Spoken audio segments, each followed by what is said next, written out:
Welcome to TradeTheMBI.com. This is John. This report is for the 10th of May now. It was quite some excitement. Again, once we broke those lows, there just wasn't anyone available to buy, and we had even a tip up of the MBI yellow. So pivot back up is possible, but this was pretty strong break of short activity on the DOC here, with cyan moving up, green moving lower, and the beginning of the rollover of red.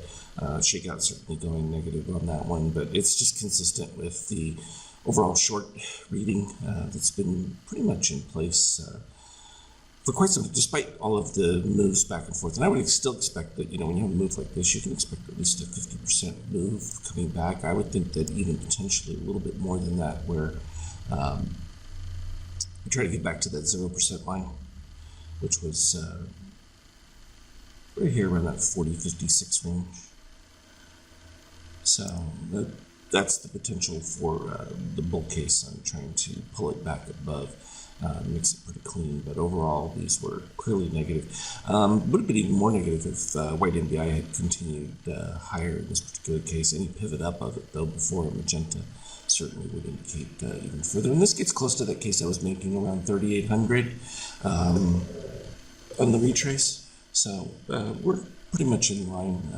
Below that, though, you're looking at 34.28 range, so it's significant.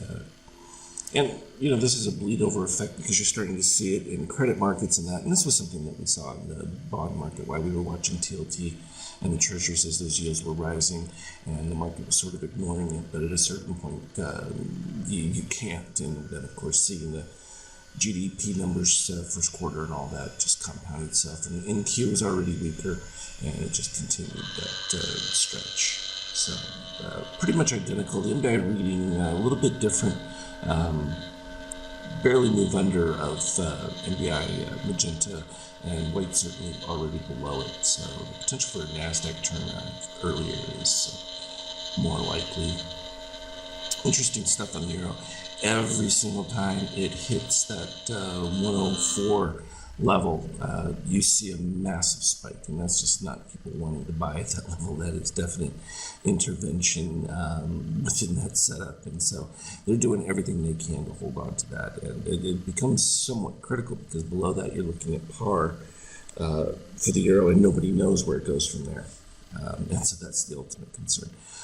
Plus, everyone already knows the Eurozone's in a world of hurt. I mean, we're looking at banks here and that taking $5 billion plus write-offs just for the Russia thing, not including all of the non-performance loans and that activity from the COVID restrictions and that. So things have not really come back. More softness in gold, of course, you get that when there's significant down markets. People have to liquidate positions to help take care of those situations that are taking place. And in this particular case, though, with the inflation, this is a read can be converted into the idea that potentially you get deflationary pressure builds, particularly if there are credit crises and economies grind even quicker to a halt than people anticipate. I don't expect that being the case, but I can see that some would be wanting to pull that and take the guaranteed return off of treasuries that are available at this particular stage. There's a nice pullback in oil, still over the 100 mark. And again, I think we're going to reach a point where any declines that we see below this 97 level-ish would kind of be an indication that you're expecting a real strong recessionary lack of demand issues, and fall off in demand is the only thing that would really drive oil down, because certainly there isn't anything in the world market that suggests that that's imminent, because supplies are just tough everywhere. And of course, there's that flock into treasuries on the pump back up, but still, it's not going to help. That's going to continue to have issues. Slight improvement, though, from an MBI. We could see a return back up a little bit more capital flight into the security. And that has always been my question mark, is when you would see outsourced movement into bonds. We saw it a few times as the warning signs came in, where people were flocking in to at least try and get a little bit better yield than risking capital in the declining market. And for some, this is going to be sharp. I mean, we have the short signal here, even from our 60-minute Bitcoin, all the way up at just above 39,000. So, I mean, that's a pretty significant decline. I mean, that's a third of the value wiped out in just a couple of days, and most of it just being in today. And that's just a result of when people have to liquidate and there's limited volume in which to do it. Yeah, and again, I think we'd have to scroll back and look at the daily. You'd see that, I can put the daily up real quick. 29.5 is a previous positive extreme, and then it goes a little bit further. You have to go back a ways. There was 29, and then you get another one at 22. And those are the last ones from the initial pop out.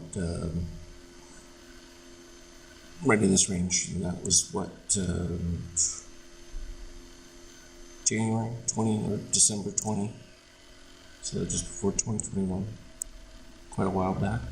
But again, the ES hasn't been below this level since March of 21 as well, so it's fairly consistent with the euphoria breaking. And of course, same thing with ETH, there's a big gap down and just complete liquidation, and that just puts a whole lot of people underwater in the crypto, which has been driving a lot of things. And again, not something the Fed and that's going to be upset about, because again, this drains a lot of liquidity. People who were borrowing on their returns and that, and were not caring about just an extra couple points in interest rates. But once you've lost the capital and now underwater, you're not able to do that, and you're going to reach a liquidation point where they're going to be margined out. If there's significantly more dips, and I think that will become the secondary story. From 50K, and it's just a steady decline all the way through. And intraday, this is where we ended up a little bit of a rally going back into it. But most of the day, every time there was a decent little rally, we get little dip points, and every time they tried to bounce it, like I said in the Skype chat at the beginning of the day, rallies are to be faded, and as soon as you get that signal, take it. And that turned out to be the exact proper course. And look at this volume. I mean, this is significant. So this was not a light moment. It started with that gap down in the morning and proceeded to just continue throughout the pre-market. And then by the time we actually opened, there was just a lot of back and forth until it just really started to capitulate lower. And this is that lower, I want to say liquidity in the sense of what's available bid and ask wise, and that allows a lot of push with the algos, because it'll make dramatic the moves both ways. And again, secondary item, this also supports what the Fed's doing, because added volatility in the U.S. markets causes people to want security. They're either going to move to cash or they're going to move to treasuries. To the Fed, it's the same thing, and that also helps dry up excesses. And so there's you can see the multi-pronged effect. As much as you hear everyone say, "Oh, the Fed's not doing enough on the inflationary front," blah blah blah. Well, they're doing what they can from taking away the demand side of things.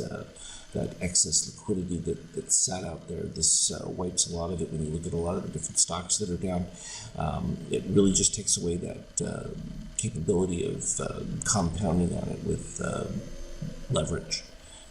So now you have people being significantly hammered on that.